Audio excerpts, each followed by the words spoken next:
Hello again.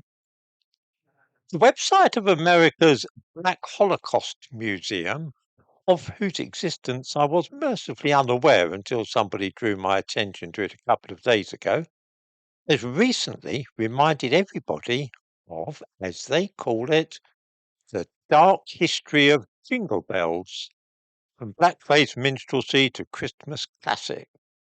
I give a link to this in the description to this video.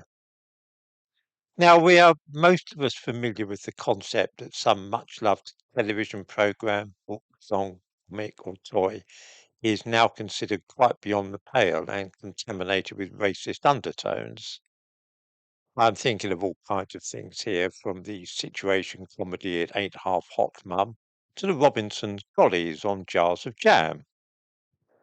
But the idea that Jingle Bells might be racist is probably the maddest such thing in this line that most of us will have seen in a good long while. After all, it's about a sleigh ride in the snow, isn't it? What could possibly be racist about that? But hang on, not so fast. If you examine the thing closely, you'll see that you have been willfully blind to the subtext, the meta message behind those charming lyrics. The objection to this song are legion. The title itself may suggest the bells which were sometimes fixed to slave collars in the southern states of America, which would mean that slaves trying to escape would be unable to move quietly. More damningly, though, the lyrics of the song are artfully designed to mock black people, or so we are told. The first performance of Jingle Bells was in 1857 by a man in blackface. That immediately sets modern teeth on edge, of course.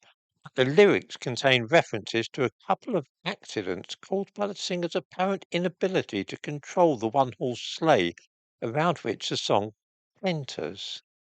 For instance, a day or two ago I thought I'd take a ride, and soon Miss Fanny Bright was seated by my side. The horse was lean and lank, misfortune seemed his lot. He got into a drifted bank, and then we got upsot. Note in the first instance the use of that archaic word upsot, which is used as the past tense of upset. This is seemingly a clue because it was commonly used in black dialect speech in the American South before the Civil War. The next verse reads as follows. A day or two ago, the story I must tell, I went out on the snow and on my back I fell. A gent was riding by in a one-horse open sleigh. He laughed as there I sprawling lie, but quickly drove away. Another mishap in the snow. The narrator seems prone to falling over, or when he attempts to ride a sleigh, running it into a bank of snow and overturning it.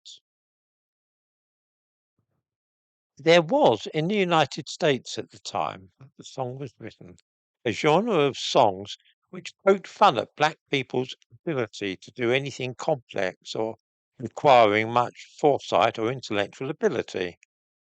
The idea is mooted that this song was making fun of the idea of a black man trying to take part in winter sports and inevitably coming a cropper in the process.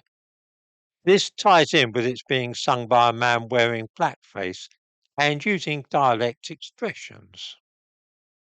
I do not say that I necessarily subscribe to this view, but it seems to be a popular one, at least among some black people. Many viewers might have a different view, though, and regard it as just one more attempt to destroy a harmless part of our culture, simply for the sake of it, because the song is part of white culture rather than African or Caribbean traditions.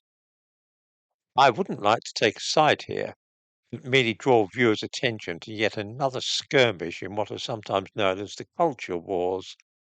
I give a few links in the description to this video, so those interested can pursue this further and find out more about what I've been saying.